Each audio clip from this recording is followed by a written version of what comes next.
निकट मैं ये कह रही हूँ कि सवाल बहुत इंपॉर्टेंट है और ये सवाल तमाम बहस के दौरान ये मैंने खुद पूछा कि आपको एक एलिजिबल कैंडिडेट नहीं मिला जो मुसलमान धर्म से ताल्लुक रखता हो, आपको एक एलिजिबल कैंडिडेट नहीं मिला जिसकी विनिंग कैपेबिलिटी हो, कि आप एक व्यक्ति को टिकट नहीं दे पाए। ये सवाल इनसे पूछा है। लेकिन साथ ही निकट एक प्रैक्टिकल बात ये भी है कि अगर ये टिकट नहीं दे रहे तो ये उस वोट बैंक पर भी तो क्लेम नहीं करते।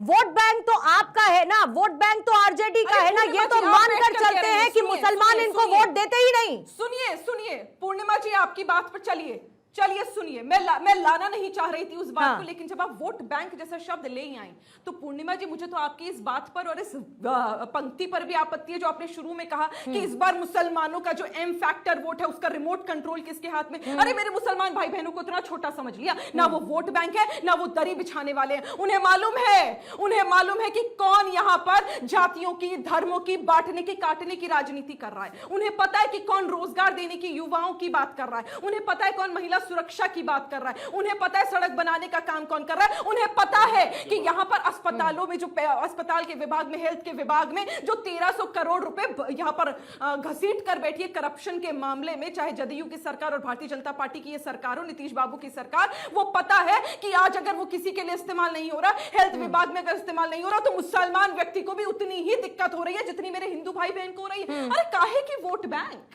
क्यों आप लोग सिर्फ वोट बैंक बोलते हो मेरे भाई बहनों को? पवन जी माफ करिएगा, मैं किसी धर्म या जाति को वोट बैंक बोलूं तो आपको भी उतना ही दर्द होगा जितना मुझे। ठीक है, लेकिन मैं ग्राउंड से होकर आई हूं निकट, और सुनिए अपने हक की लड़ाई लड़ेंगे। निकट कई इलेक्शंस कवर कर चुकी हूं, साथ में आप भी रही हैं, बस आ रही हूं पवन जी, जवाब लेती हूं इसका। लेकिन आप भी जानती हैं कि जब आप ग्राउंड पर जाएंगी तो एक मुस्लिम मतदाता यही कहता है कि हम सिर्फ और सिर्फ एक वोट बैंक बनकर रह गए, हमारे लिए किसी ने कुछ नहीं किया, ना हमारे लिए कांग्रेस ने कभी कुछ किया, ना हमारे लिए आरजेडी ने कभी कुछ किया, ना हमारे लिए बीजेपी ने किसी ने कुछ नहीं किया।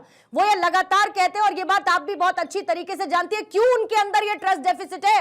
और ये ट्रस्ट डेफिसिट को भरपाई इसकी कोई भी पार्टी इंक्लूडिंग कांग्रेस 70 सालों की सरकार में नहीं कर पाई। क्यों नहीं कर पाई? जवाब दीजिएगा पवन राव जी इसका, फिर उसके बाद मैं भूपेंद्र यादव जी आपके पास फौरन आती हूँ, सर्वेश जी उसके बाद आपका भी जवाब लूंगी और कुंवर अजय जी आपके पास भी निकट आती हूँ। पहले जवाब पूर्णिमा साहिबा, निगत साहिबा ने बहुत ही बड़ी बातें कह दी, सेक्युलरिज्म के नाम पर बात कह दी, हमको बी टीम कहने का काम किया। हरियाणा में क्यों नहीं रोक पाए भारतीय जनता पार्टी को? राजस्थान में क्यों नहीं रोक पाए? मध्य प्रदेश में क्यों नहीं रोक पाए? क्या इनके अंदर साहस है? हम वहां नहीं थे। आप जो है जिस तरह से इस देश के मुसलमानों को गुर्बत में डालने का काम किए हैं, कांग्रेस अपना इतिहास क्यों नहीं पढ़ती है? भागलपुर की घटना को भूल जाती है क्या? हाशिमपुरा मलिहाना की घटना को भूल जाती है क्या? मुरादाबाद की घटना को भूल जाती है क्या? किनके साथ अत्याचार करने का काम किया? आपने वोट बैंक बनाने का काम किया। कांग्रेस ने मुसलमानों को और शेड्यूल्ड कास्ट के लोगों को वोट बैंक के रूप में इस्तेमाल किया है। इस तरह से अगर आप देखना चाहते हैं बाबू जगजीवन राम को किस तरह से इन लोगों ने जो है प्रताड़ित किया, जब उनके प्राइम मिनिस्टर बनने की स्थिति आई थी तो उनके ऊपर आरोप प्रत्यारोप लगा करके उनको बाहर करने का काम किया। आज कांग्रेस बड़ी सफाई की बात कर रही है। कांग्रेस का भारतीय जनता पार्टी से किस तरह का नाता है वो पूरा देश जानता है। कांग्रेस आरएसएस की जननी है, आरएसएस ने संघ को पैदा किया। मैं इसके काउंटर्स लेने से पहले भूपेंद्र यादव जी का मैं एक टेक लूंगी। भूपेंद्र यादव जी देखिए, ये हर कोई मानता है कि ओवैसी की एंट्री से, ओवैसी के इन बयानों से अगर किसी को फायदा होगा या ये कहूं कि किसी के नुकसान की वजह से फायदा होगा तो वो बीजेपी पार्टी है ओवैसी की एंट्री के साथ। लेकिन आप किस बात का सवाल उठाते हैं विपक्षियों पर? आपका तो खुद रिप्रेजेंटेशन गैप इतना ज्यादा बढ़ा है, आप एक सीट एक मुस्लिम कैंडिडेट को अपने कोटे से दे नहीं पाए और चिराग पासवान आके ये कह देते हैं कि कब तक ओवैसी मुसलमानों को डराने का काम करेंगे। अरे तो आप इतना मजबूत बनिए ना मुसलमानों के लिए कि कोई ओवैसी आ जाए या कोई भी आ जाए किसी को डराने की कोशिश भी करे तो वो नाकामयाब रहे। आपने क्या जिम्मेदारी निभा ली? आपने वो रिप्रेजेंटेशन गैप कैसे भर लिया? ऐसा है पूर्णिमा जी, मैं आपको बता दूं कि पूरे देश के अंदर में प्रसाद लगा बटने तो छाती लगा फटने है। हमारे जितने विपक्षी भाई हैं इंडी गठबंधन के लोग, ये लोग को छाती फट रहा। अरे भाई, इस देश के अंदर में 2014 के बाद जो है ना, एक देश का पिछड़ा का बेटा आदरणीय नरेंद्र मोदी जी के जब प्रधानमंत्री बने तो इन लोगों को जो है ना विकास देख करके छाती फटने लगा। आपको मालूम है बिहार की धरती पर आदरणीय नरेंद्र मोदी जी और आदरणीय नीतीश कुमार जी के सानिध्य में बहुत भारी संख्या में जो है ना विकास जो है ना जब होने लगा, तो इन लोगों का हालत बिलबिला रहा है। ये लोग चिल्ला रहे हैं, ये लोग क्या बात कर रहे हैं, ये लोग मुसलमान की तैसी हैं। ये मैं पूछना चाहता हूं आदरणीय लालू प्रसाद जी का प्रवक्ता बैठे हुए हैं प्रोफेसर साहब, यही बताइए। आदरणीय लालू प्रसाद जी अति पिछड़ा वर्ग से आते हैं। जदुवंश का जो पाल जाति है वह अति पिछड़ा में आता है। ये जदुवंश जो 90%, जदुवंश 95%, इनकी संख्या है 0.22%। इन्होंने जदुवंश को क्या दिया पहले ये बताएं। इनकी आय जो है ना 1 लाख करोड़ की संपत्ति हो गई। ये पहले जदुवंश के बारे में बताएं कि इन्होंने कितना नौकरी दिया, कितने लोगों की जीवन स्तर ऊपर उठी। ये तो जब आए हैं तो ये कहते हैं कि लटिया में तेल पिला के रखी हो जदुवंशी हो। ये नहीं कहते हैं कि कलम से पढ़ाई लिखाई करना, पिस्टल कट्टा छोड़ना, कलम से नाता जोड़ना, लाखों लाख सीट खाली है। ये अपने 15 साल के शासनकाल में 94,000 नौकरी वो किसको दिए? ये पैसा से बांट करके नौकरी बेचे हैं। उस समय का मैं हूं। मैं आपको चैलेंज के साथ इस टीवी चैनल से बोलना चाहता हूं कि लालू प्रसाद जी एक भी जो है ना नौकरी नहीं दिया बिना पैसा का अपने जीवन काल में। ये क्या बात करेंगे? ये बिहार का जदुवंश इनको इतना न मदद किया कि जदुवंश को इनसे खून खिंचवा के विश्व में। लेकिन बात सिर्फ यहाँ पर ईबीसी ओबीसी की नहीं हो रही है ना साहब भूपेंद्र जी, यहाँ पर बात मुसलमानों की भी हो रही है, मुसलमानों की भी बात हो रही है ना सर। हाँ, हमारे हैं मुसलमान पर। हाँ। तो जदुवंश का जो अभी होवे नहीं किए तो मुसलमान के होंगे? पूर्णिमा जी मैं आपको डाटा से बता रहा हूँ।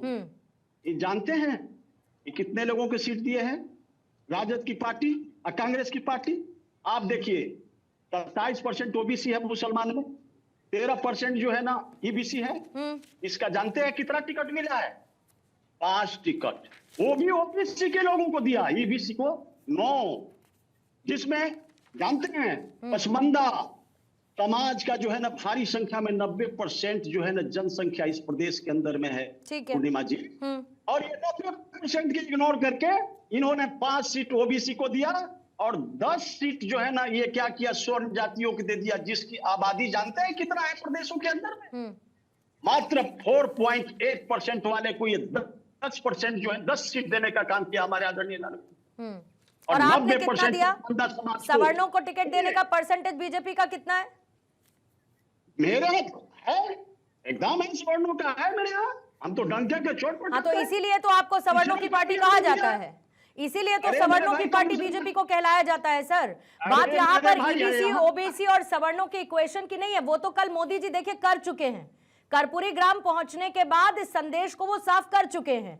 बात यहां पर उस संदेश से इतर मुसलमानों के रिप्रेजेंटेशन उनकी पॉपुलेशन के हिसाब से बनती है। लेकिन दूसरी तरफ कुंवर अजय साहब, अगर नीतीश कुमार सबका साथ सबके विकास की बात करते हैं, ये पूरा का पूरा एंटायर मॉडल में आती हूँ भूपेंद्र जी, बेईमानी की बात नहीं है, समय की बाध्यता की बात है। आप अपनी बात कर लीजिए पूरी, आप कर लीजिए बात पूरी। बात यहाँ पर बेईमानी की नहीं है, इसे बेईमानी नहीं कहते, इसे समय की बाध्यता कहते हैं टीवी डिबेट में। ठीक है पूर्णिमा जी, बोलिए, हम भी जो है हमको बोलिए भूपेंद्र जी बोलिए। सुनिए, ऐसा है तो इन्होंने मुसलमानों के साथ तो बहुत भारी बेईमानी की। आपको मालूम है जिसकी संख्या 10% हो और उसको आप 10 को सीट देते हैं और 90% वाला को गायब कर देते हैं, तो क्या दंडीमारी नहीं है मुसलमान भाइयों के साथ? क्या बात करते हैं? ये पूछना चाहते हैं, वही चिल्ला चिल्ला के बोल रही है। ये हमारे राजद के प्रोफेसर साहब टुकुर टुकुर देख रहे हैं, देखिए ये सब डंडी मार है लोग। जानते हैं ये लोग तो जदुवंश के होबे नहीं किया तब मुसलमान भाई क्या होगा?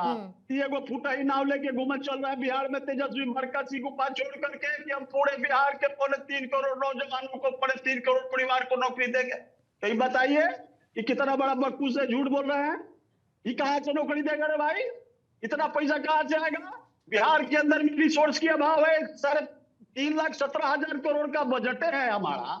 यही कहते थे कल तक आदरणीय तेजस्वी जी कि 7 लाख करोड़ का कहां से इसी गुफा छोड़ दिए रे भाई आदरणीय नीतीश कुमार जी।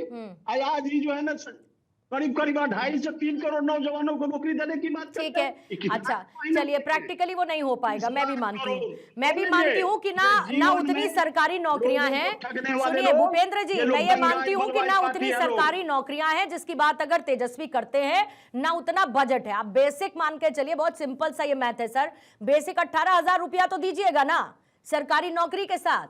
उतना बजट भी नहीं है, ये भी मैं मान लेती हूं। लेकिन आपने भी तो सीधा पैसा दे दिया महिलाओं को।